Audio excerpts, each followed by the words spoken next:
listeners, welcome to Grief Out Loud, a space where we talk openly about grief and the endless ways we learn to navigate it. I'm Janet Cristofaro, your host, and I'm so glad you decided to tune in today. For many of us, grief is uncharted territory, an experience we're thrown into without a map. But what if we could find guides who could help us not just find our way through the terrain, but also reshape it? Today, I'm speaking with someone who has done exactly that. Ru Callender, the author of What Remains, Life, Death, and the Human Art of Undertaking, didn't set out to be an undertaker. But after experiencing profound grief, his father died suddenly when he was 7, and then in his 20s his mother died after an illness, Ru found himself drawn to a radical reimagining of what funerals could be. In this episode, we talk about his journey from childhood grief to becoming a radical undertaker, the importance of giving children the opportunity to participate in end-of-life services, and how we can create more meaningful funeral and memorial rituals.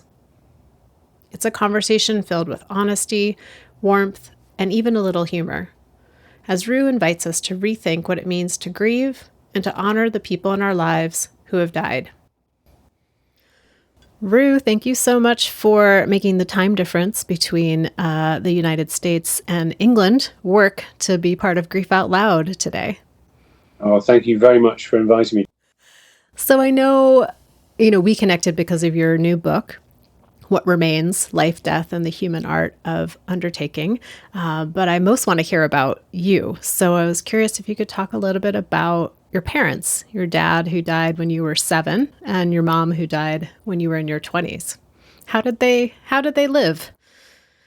They lived large. They lived well, actually. Yeah, my father was a retired army officer and he was 57 when I was born. Unexpected child, his only child. He'd fought in World War II, fought against the Japanese in Burma and had quite a war. And had been married for, I think, probably 25 years to his wife, and they didn't have any kids. And then very tragically, they were involved in a car accident on their way to a wedding, and she was killed. My mother was about 15 years younger than my dad, and had 2 children and had fled a fairly unpleasant marriage, and they got together, fell in love, and had me. So it was a very joyful marriage for both of them. We lived in Edinburgh. My father worked in the castle at Edinburgh Castle. They really enjoyed life, though. The 10 years or so they were married, I think, were probably the happiest, certainly of my father's life and probably my mother's life.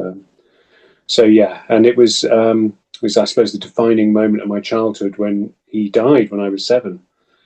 And maybe the defining moment of my young adulthood when my mum died and I was just 25 then.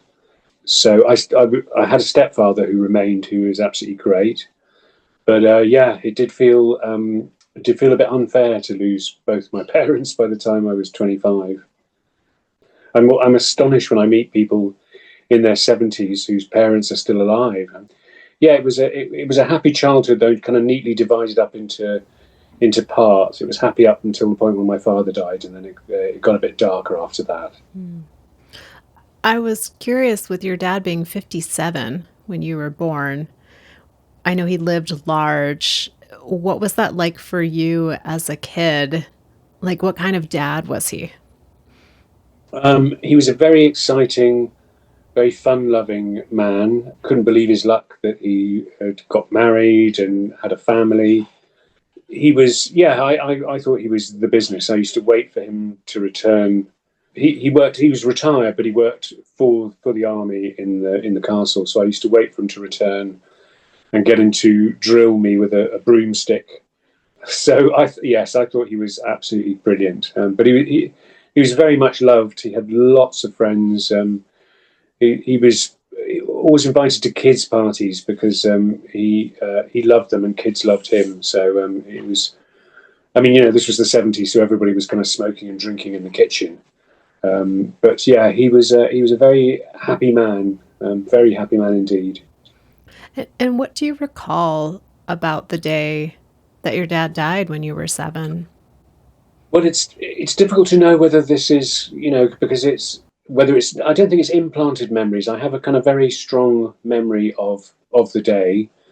I can remember my father leaving the house to go to work, and I can remember pressing my face up against the window pane to watch him out of sight. And I'm fairly sure that I ran out of the house to watch it and ran down the road to watch him go up over the hill, which is something I did quite often. And then I just kind of played idly for a couple of hours, and then there was a knock on the door, and I answered it, and there was a man in a suit, looking very solemn, who asked for my mum, and my sister, who is 17 years older than me. She kind of came to the door, and they had a conversation, and she let him in, and then she said to me and my niece, her daughter, that we're going to go for a walk. So we went out for a walk, and then we went to a sweet shop, and I remember thinking something was unusual because I was allowed 2 sweets as opposed to the kind of usual one. And then noticing on the way back, seeing the car that had brought this guy leaving, and my sister worked out that he had gone. So we went back to the home, and my sister sat me down and went, "I've got something to say. Dad's died." And I was thirsty at the time because I'd had a couple of sweets, so I kind of sat down, was very calm, went, "Okay, that's fine. Can I have some milk?" And drank some milk, and then went down to see my mum, who was in bits. That's pretty much where it stops, really. My memory, I can't. I mean, it was September that he died. It was a month after Elvis, and I remember thinking that was quite an odd juxtaposition, though they would have got on famously. That kind of is where my memories end. I don't remember that Christmas, which is only a few months away. I probably don't remember about 6 months, I think, in which time we left the flat we were in and moved to a smaller flat. Quite a lot of things happened, but that's where it just kind of stops, really. I can remember going fishing on his funeral as well. My mother's friends have said I was very angry because I'd kind of got intimations that this was happening or going to happen, and had been reassured by my mum and my dad that everything was fine. So when he did die, I think I felt a terrible grievance that I hadn't been included in the possibility of it. But I was 6 going on 7. It probably wasn't really practical to bring me in on that. But the next time I can really remember is going to my boarding school, which was about 6 months later. I went quite young anyway. Most kids of my generation were going about 8, and I was 7. But yeah, it was only 6 months after my dad had died, so it was a kind of double bereavement, really. Yeah, that your dad dies, this person that you idolize, and then you're taken out of your home, away from your mom, all the things that are familiar, and sent to a completely different environment.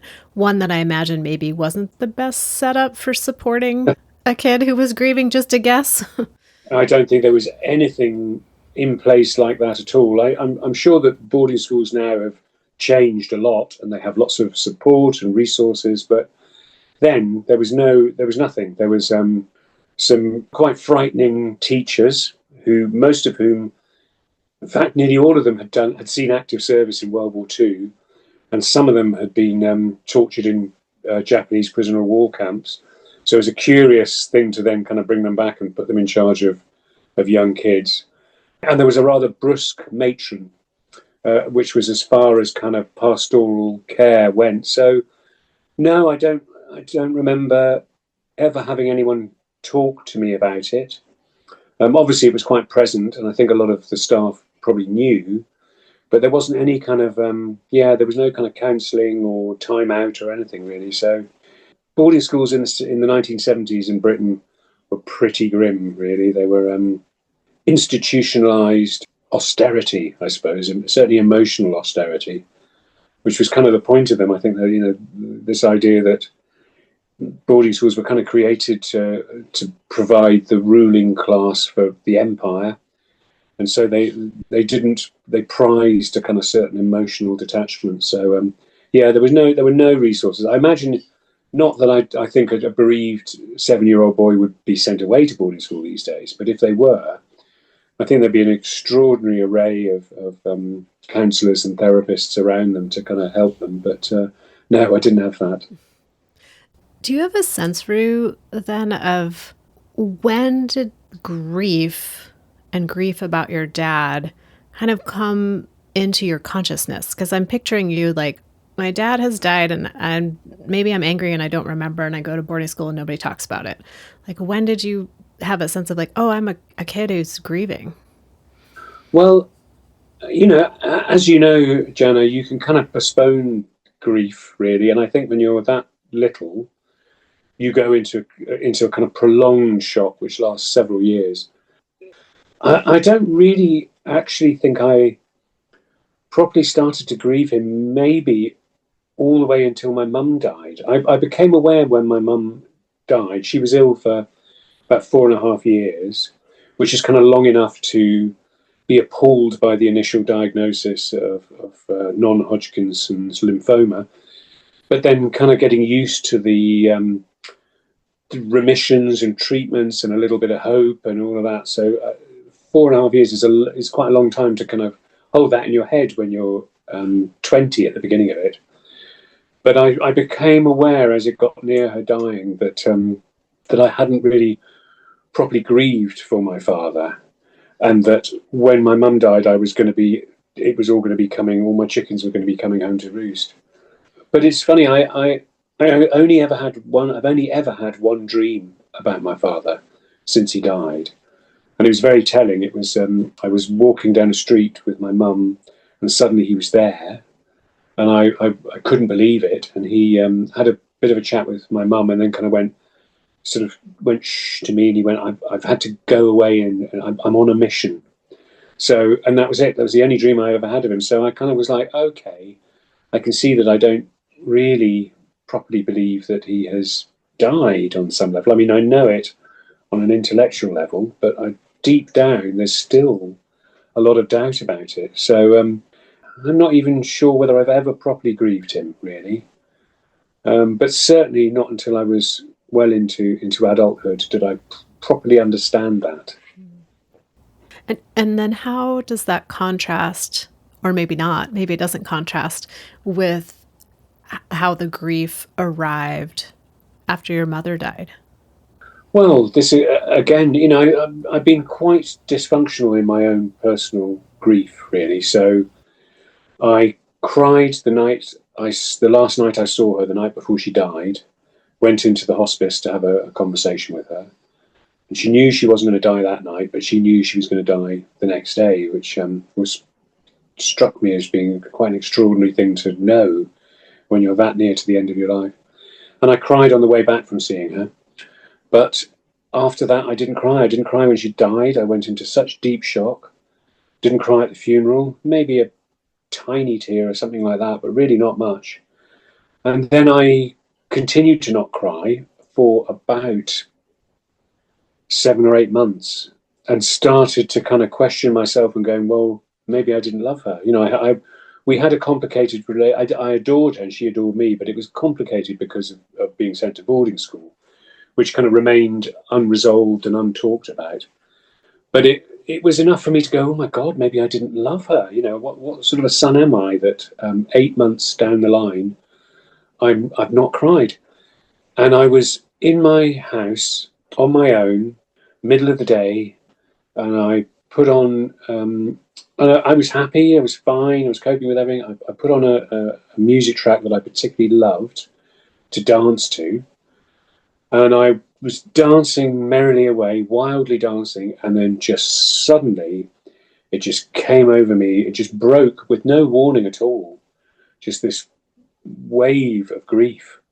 I properly wept for about sort of 45 minutes, which is a long time to seriously weep. I wept enough that my dog got a little alarmed and just kind of went, "Oh, I can't really cope with this." So it was a relief, but I was surprised. I'm always surprised about how easy it is to pass all your grief away and think you've dealt with it, or think it's down the line. But they have a habit of returning when the next person dies. They're all there. All of your unresolved grief just kind of comes bubbling up. So I'm pretty much in step with my grief now. Luckily, I've got nobody ungrieved in my life that I should have. But it did take a long time. It probably took until my stepfather died. He outlived my mum by probably about 10 years, maybe a bit more. Got Alzheimer's, and we lost him for a couple of years before he actually died. And when he did die, I did his funeral in the church in the village where he and my mum lived. And I took the opportunity in my eulogy to kind of bury everybody in my family. So I told everybody the entire story, the complicated story of my family. My stepfather, for instance, was my uncle before he was my stepfather. He was married to my mum's sister, and my mum's sister died, and my dad died, so they got together. But it's quite, it raised some eyebrows, that. So when he died, I took the opportunity to bring in every one of my family who I'd not properly grieved for, and kind of laid them in the grave. It was a very full coffin, I'll tell you that. So yeah, I'm, as I say, I'm now up to speed with my grief. One of the points that really stood out to me in your book was saying that your mom's funeral was the first one that you had attended, even though you'd had numerous people in your life die up until then. And then you go on to become an undertaker, or in your words, a radical undertaker. And let's hear a little about that story of how you came to be in this profession. Yeah, I mean, it wasn't the first actual funeral, but it was the first family funeral, and there had been 4 or 5 deaths in that family in that since I've been born. So yeah, it was, my mother's funeral was the first family funeral. My mum would have been thrilled, actually, that I'd become an undertaker. She worked in the hospice in Edinburgh, Scotland's first hospice. Actually, she was the chief fundraiser, so she was very big on kind of grief and bereavement, and I think she felt quite guilty about not properly addressing mine, really. But she would be thrilled. But it was a couple of years after she died. I was lost. I had enough money to mean that I could be lost, but I was kind of getting through it quite quickly. But I was lost, and I was kind of searching for something with meaning. And I was watching television. In the book, I describe I was, I'm going to sound like a complete slacker here, but I was sitting on a sofa on a late Monday afternoon, smoking a joint, channel surfing. So I was in that kind of state of my life. And I happened upon a program. There's a journalist in Britain called Janet Street Porter, who's quite well known, a TV celebrity. And she was head of the Ramblers Association, which is a hiking and walking group. And she had a program on in which she'd go for a nice walk and meet interesting people along the way. And she met a man called Nicholas Albury. He was like 15 years older than me. He was also he was a sort of public school dropout, hippie, had been involved in some extraordinary social things in London in the 60s and 70s. And he'd had an experience where his wife had got pregnant, and they rented a horse-drawn carriage and gone off around Wales. And when it came time to have the baby, they rented a little cottage and had it in a water birth with a midwife, and it was a pain-free. Luckily, it was a brilliant birth. And then about 6 months after that, his father died of the right age, in his late 80s, in a hospital, with all of the kind of panic of trying to keep somebody alive that goes with hospitals. And Nicholas was just perplexed by this and was like, why isn't there in the same ways that the hippies had changed birth and created the natural birth movement, he was like, why isn't there a natural death movement? So he established it. And he was talking about how you didn't need, in the UK, you don't need to use an undertaker. You can do it all yourself. It's quite daunting, but you can do it all yourself. And because of that, there are no qualifications that require you to be an undertaker. So anyone can set up. So it was literally just a light bulb moment. And I went, that's it. And my whole kind of ethos arrived intact. I don't think there's anything I do today that me deciding to be an undertaker would challenge. So I went up to my local pub and I walked in and I said, "Hi, everybody, I'm going to be an undertaker." And they all laughed. But they're not laughing now, largely because I've buried at least 5 of them. So, they got it in the end. They did get it in the end. But it was 2 minutes before I saw that program. The idea of being an undertaker would have just been ridiculous. But just seeing him, hearing what he was talking about, it was absolutely extraordinary. I've never really had a revelation like it. It was marvelous, absolutely marvelous. And I had a certainty that I was going to do all these things, that I was going to be an undertaker, and that I was going to do it the way I do it. Well, I was thinking that the term undertaker here in the States is a little antiquated. You don't hear it very often. And I was curious if it's similar in England. Absolutely, yeah. It's not a common term. Like in America, we are known as funeral directors. Funeral with a capital F, director with a capital D. And I very much wanted to call myself an undertaker because I thought it was kind of more honest, and I thought it implied in using that word was less of the kind of authority, the kind of bestowed authority that goes when you say, "I'm the funeral director," which just kind of can make people fall into place a little and kind of go, "Okay, you're the expert. What do we do next?" And it's very, as you know, it's very easy to kind of steer people down a really quite conventional, expensive path if you have that thrall over people. So I from the beginning, I was like, no, I'm going to call myself an undertaker. The reason I like that is there's an American poet and undertaker called Thomas Lynch, and he said that the phrases of the word undertaker, because everybody always thinks it means to take you under, to bury you, but actually what it means is you undertake. It's a pledge. You go, "I'm the undertaker, and I'm undertaking to deal with the dead for the sake of the living." And I really liked that kind of simplicity of it. Yeah, I mean, sometimes I do call myself a funeral director, but very, very rarely, actually. But yeah, I like it. I think there's an honesty to the word undertaker, which just kind of, you when someone says they're an undertaker, you immediately go, okay, they do the body bit. The funeral directors might not do the body bit; they might have underlings to do it. So I just thought I'd call myself an undertaker, and it's unambiguous. What do you remember about your first funeral burial? It still remains probably one of the most complicated funerals I ever did. Funeral came along after I did a bit on the radio on BBC Radio Cornwall. I got a call, and I didn't really have enough equipment at that point. I'd kind of had a sort of cold room, and I had a makeshift stretcher, which was actually a thin, wide plank of oak that I got a carpenter friend of mine to kind of fashion. But I didn't have a car, so I had to get my pub landlord, who had an estate car. I had to get him to do it, and it involved going to the hospital. I'd arranged with the mortuary for them to keep the person until the day of the funeral.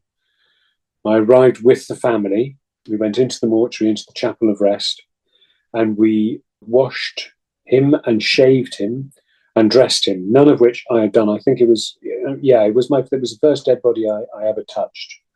So that was complicated in itself, having to kind of shave someone else. I've never shaved anybody else, and having to instinctively work out how to kind of dress someone with the help of his wife and his daughter, get them into the coffin, get the coffin into the back of my pub landlord's estate car, drive to a church which was absolutely packed. He was a postman, so there were all his fellow postmen were there in uniform.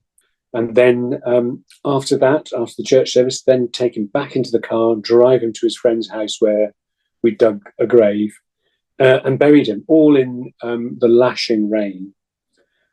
So it was a multi-part day, and there were bits of it when I was so stressed I couldn't believe that I'd got myself into the situation.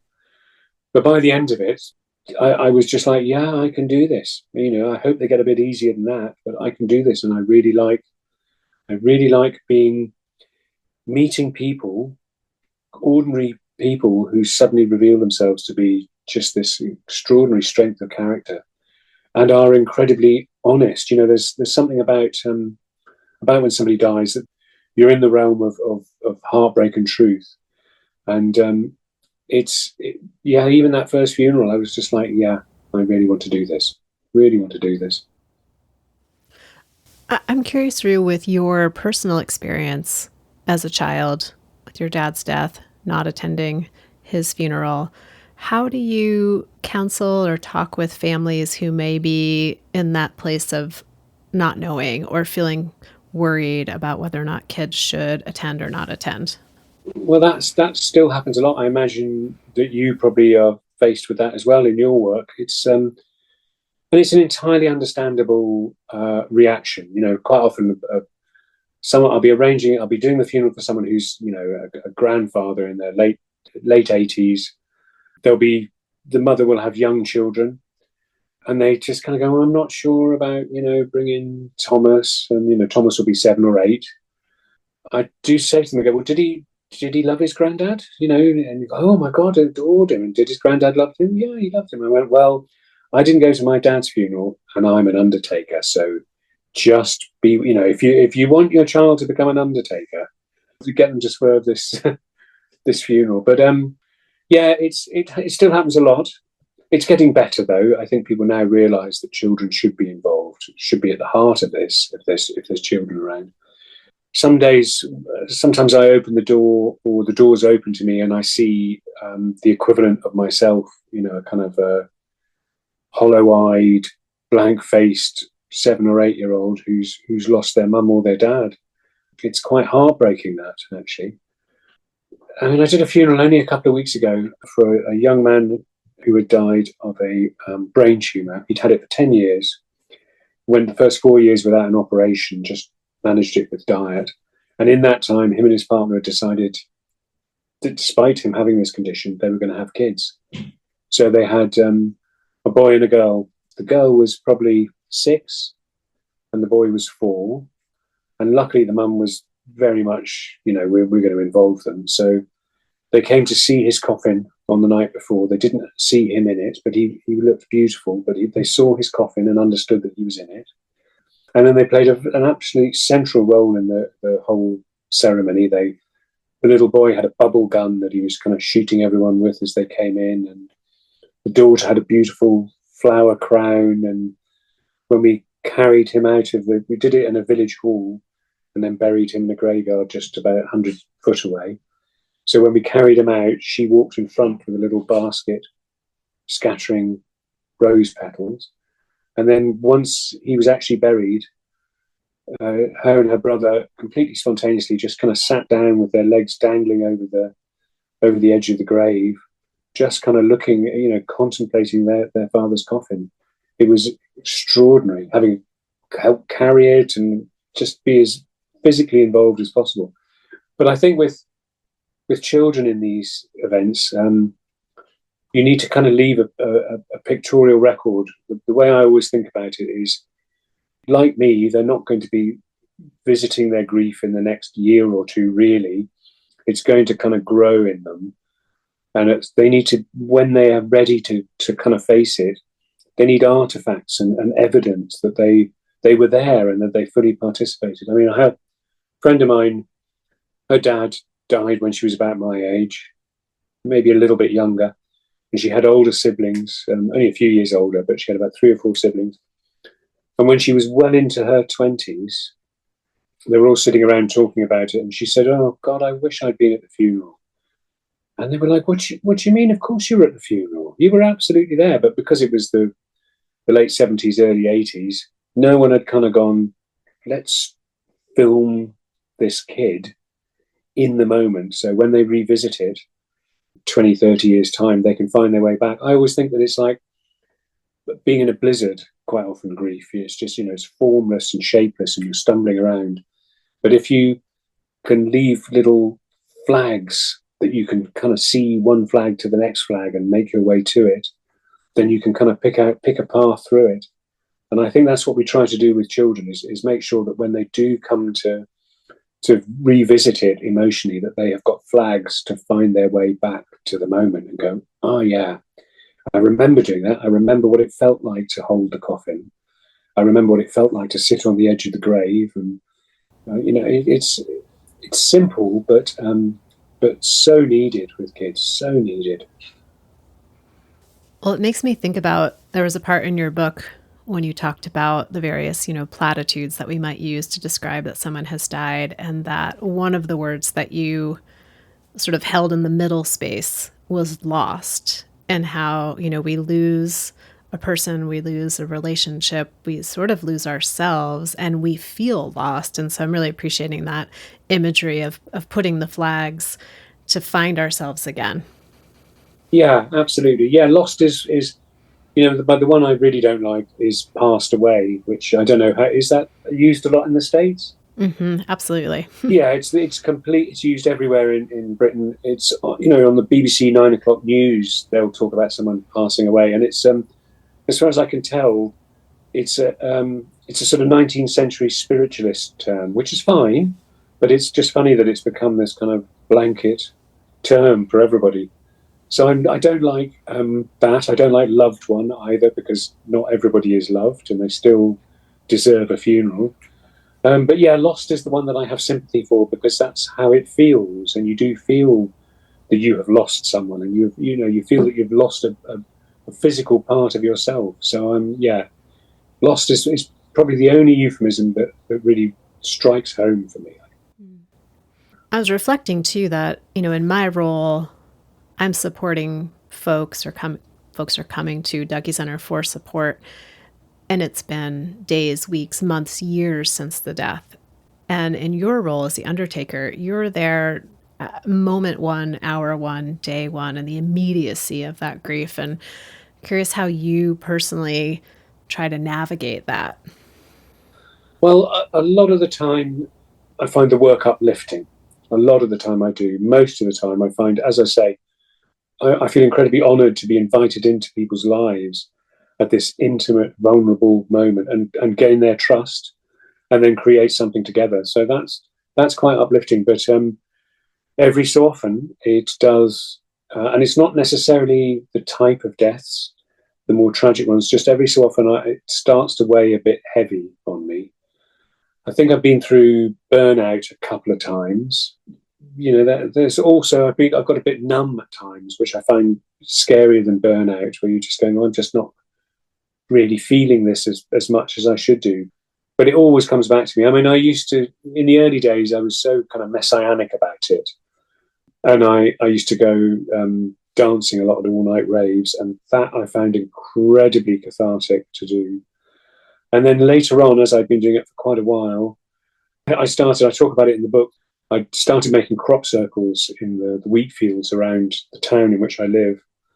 And then after a while, I started to realize that I could use them as a kind of ritual sinkhole into the underworld, to try and shed myself of too much grief, which sometimes it feels like it clings to you a bit. Like, we have there's wild seeds called burrs in this country, which have got needles on them, and you walk through a bush and you have to pick them all off individually. Sometimes I can feel like I'm carrying a lot of other people's grief around. So I started to develop this kind of ritual with the crop circles, in which I would make them, and I would lie down in them, and I would think of all of the kind of funerals that I had done in the previous months. I'd think of the nice ones and the happy ones, the lives well lived and all of that, and then I'd start to focus on the more tragic ones, and try to imagine, the grief was like wax on me, but it was all kind of melting and running together, and then pooling down my back, and kind of drop it into this symbolic hole into the underworld. I think trying to be creative around my own personal grief has really helped. I wrote a kind of performance ritual, which I'm still not even sure what it means or what it's about, but it's a sort of upending of the notion of being alive and being dead, and being here and being gone. It's very powerful. It's kind of it's got quite striking imagery, and it does get to people. Sometimes sometimes they're really quite chilled by it. But I think performing those has become a way for me to kind of vocalize my grief as such, really. I still am quite frightened of death. Always have been, and since my dad basically just walked out of the door and didn't come back, I was always aware of this, that life can people can just walk out the door and that's it. I do remain quite scared of death and the manner of death, but I think really what I'd solidified a bit more into I'm very frightened of grief, and when I'm doing the funerals for comparable people of my age who have lost a husband or a wife, I find that excruciating. Really, I find that very hard. So for me, it's not difficult to be around the death. It's not challenge. It's not too challenging existentially, but to be around people's grief is really hard sometimes, and I think that's why people get avoided, because we have this kind of superstition that kind of grief is contagious, or the bad luck that if we're around someone who is in that much pain, then inevitably we will be in this pain too. But yeah, I still find grief very, very the possibility of my own serious grief very frightening. Which is just so human of you, which I appreciate you saying that. I think it's easy sometimes for people listening to hear me talking about grief all the time, or the guests talking about grief. You've written a book, or people have done artwork around it, and think like, oh, well, they've got it. They're not afraid of it. And like, oh no, we can still be totally terrified even if we're facing it. Absolutely, absolutely terrified. Yeah, just seeing bereft husbands is awful. Really, it's So yeah, I am frightened of grief, and a little bit frightened of death as well. This year, I've officiated many weddings, but this year I officiated my first memorial service, even though I wasn't officially officiating, but I wrote and gave the eulogy for a friend's daughter who had died. And while there were some elements that felt similar, a lot of it felt different. And I was very nervous and very sweaty about it, because I felt this immense pressure, not from anyone but myself, to somehow encapsulate the totality of this person's life in 3 to 5 minutes. And so I'm curious for you, and the years that you've been doing this work, when you think about what makes a quote unquote good, and I don't really like that word, but like meaningful service for somebody at the end of their life, what are some of the things that you think about? When I started this, the whole kind of secular funeral world was just waking up. And I think there was a feeling that you had to completely replicate everything that happened in a religious church service with a kind of secular equivalent.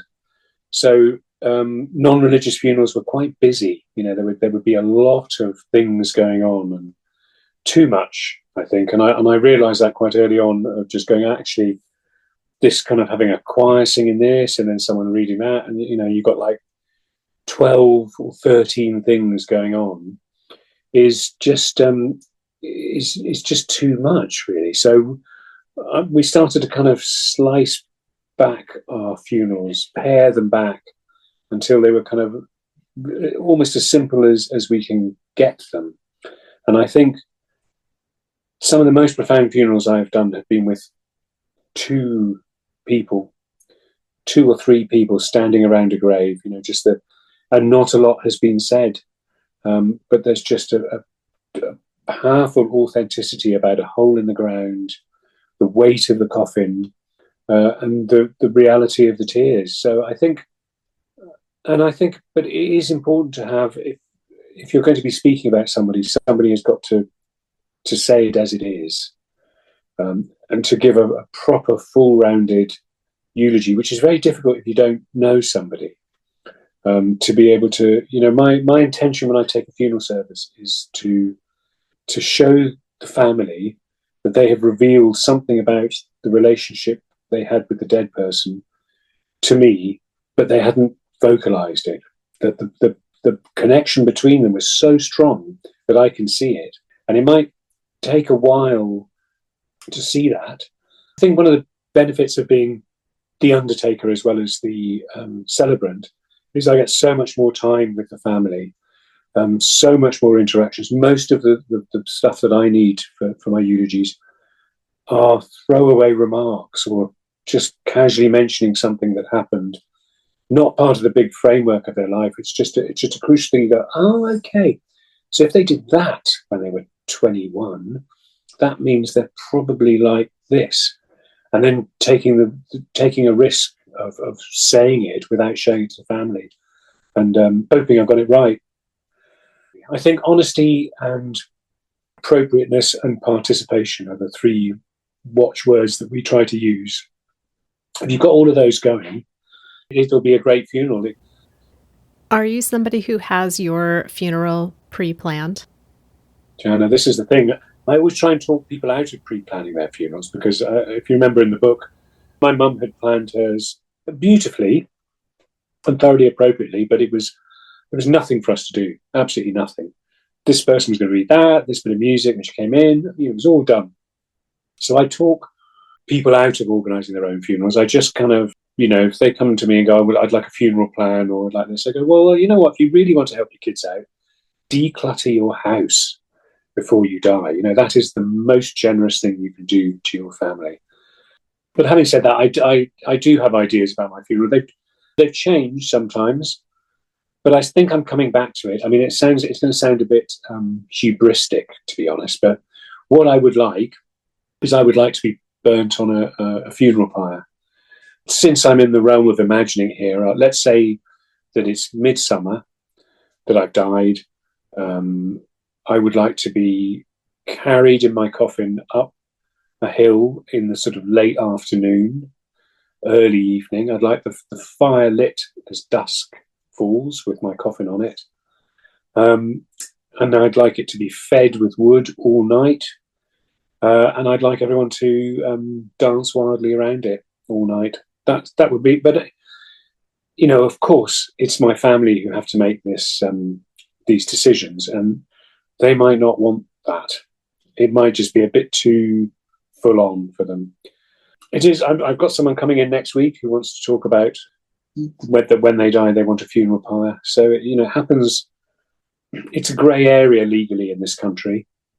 You have to get the same paperwork that you would get for a legal cremation, so that if the police do come or you're prosecuted afterwards, you can go, well, look, I didn't murder them. Not getting rid of the evidence. Here is all the medical checks which had been done. So this was a legitimate thing. But yeah, it does happen. It does happen, and I would like that. I'd really love that. But it's dependent on a midsummer, a beautiful day, all this kind of stuff. But I'd like that. Well, Ru, I really appreciate you. Well, the book that you wrote, What Remains, all the work you've done to sort of, what's the right word? I mean, you use the word radical undertaker, and it does feel a bit like radicalize end of life rituals for folks to open up another alternative where people have more ability to participate and to have time and space to really figure out how they want to do it and to invite everyone in who wants to be a part of it. So thank you for making that difference. Thank you. That's very kind of you to say. And thank you so much for having me on. It's been great. And listeners out there, I know you're sick of me saying it, but thank you so much for being part of our community as we head into our 10th anniversary year. 2025 is going to be 10 years of Grief Out Loud. I'd love to hear from you. You can email me at griefoutloud@dougy.org, which is dougy.org. You can also rate us on Apple Podcasts, Spotify. You can leave a comment in Spotify. You can write a review. We just would love to hear what the show means to you. You can also head to our website, dougy.org, for all information about our local programming, our free downloadable resources like tip sheets and activity sheets, and of course, each and every episode of Grief Out Loud. Our show is a production of Dougy Center, the National Grief Center for Children and Families in Portland, Oregon, and we are sponsored in part by the Chester Stephan Endowment Fund. Thanks again for listening. We hope you'll join us again next time.